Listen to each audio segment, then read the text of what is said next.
All right, welcome. Today, we've got a really cool puzzle for you. Imagine this, a bridge is sinking piece by piece every single day. The big question is, how do you find the absolute last day you can still make it across? The solution is, well, it's kind of mind-bending, and it all comes down to learning how to think in reverse. So picture this. You've got a grid of land, right? It connects a north shore to a south shore. And every day, poof, one of those land blocks floods and becomes water. Our job? Find that one specific day, the very last day that you can still find a path from the top all the way to the bottom. Okay, so early on, it's super easy. A walk in the park, really. On day one, maybe just one little piece of land is gone. As you can see, there are tons of ways to get from the top to the bottom. No problem at all.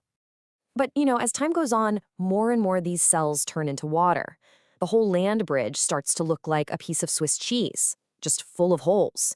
And now, finding a path gets a lot trickier. You've got to snake your way around all that water.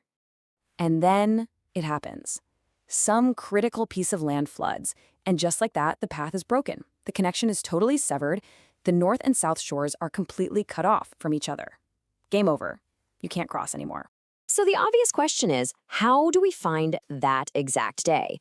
If you think about it going forward in time, it's a real headache. I mean, one path might split into two, and then one of those hits a dead end, but the other one keeps going. Trying to keep track of all that as the land disappears, it's a total mess. There's got to be a better way, right? And you bet there is. This is the big twist.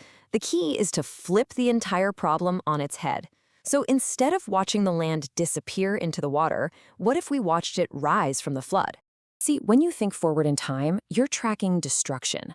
One big island can shatter into a bunch of smaller ones, and trying to manage all those breaking connections is just hard. But if we go backward in time, we're tracking creation. We're adding land back, one piece at a time. And what happens? Separate little islands start to merge and become one. And it turns out, tracking things that join together is way easier. And here's the crucial insight, the real aha moment. If we run time backward, the very first day that a path connects the top and the bottom, well, that has to be the exact same day that the path broke when time was moving forward. So we're not looking for the moment of destruction anymore. We're looking for the moment of creation.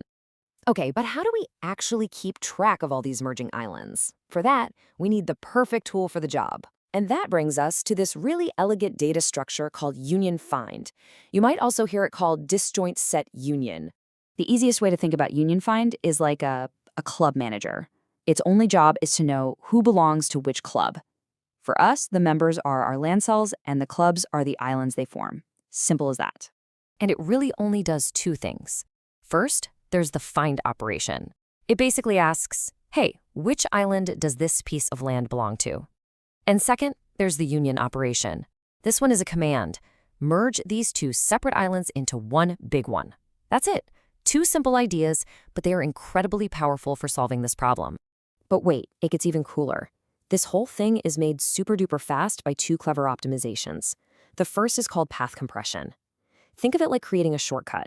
Once you figure out the boss of an island, you make everyone in that chain report directly to the boss. So next time you ask, you get the answer instantly. The other one is union by size, which is just smart. When you merge two islands, you always attach the smaller one to the bigger one.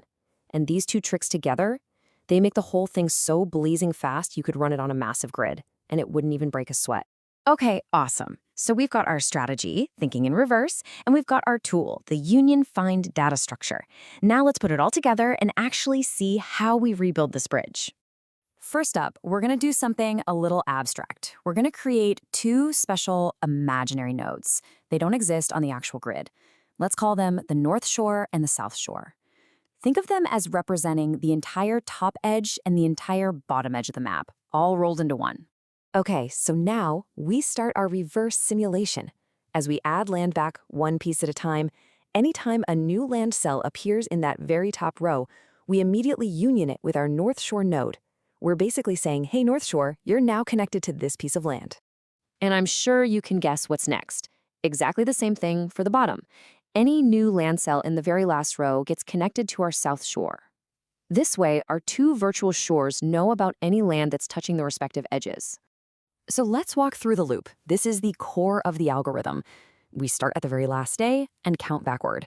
For each day, we do a few things. 1, we take the cell that flooded on that day and turn it back into land. 2, we look at all its neighbors. If a neighbor is already land, we union our new cell with it, merging their islands. 3, if our new cell is in the top or bottom row, we union it with the correct virtual shore. And then, finally, step 4, we ask the big question, are the shores connected yet? And that question brings us to the aha moment, the grand finale. After all this setup, the actual check that gives us the answer is just beautifully simple.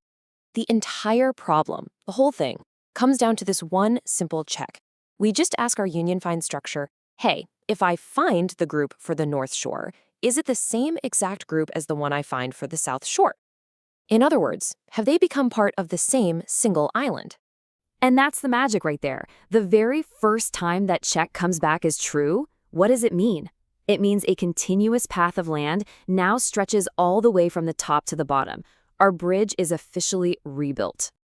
And since we were counting backwards from the last day, the moment that happens, whatever day number we're currently on, that's our answer. That's it. We found it. That's the last day you could have crossed the bridge. You know, this whole think in reverse idea is so much more than just a neat trick for one problem. It's a really powerful way of thinking. Think about other things in the world that seem to only go one way. Things breaking down, falling apart. How many of those problems might suddenly become easier if you just try to imagine them running backward? It's a fantastic tool to have in your mental toolkit. Definitely something to chew on.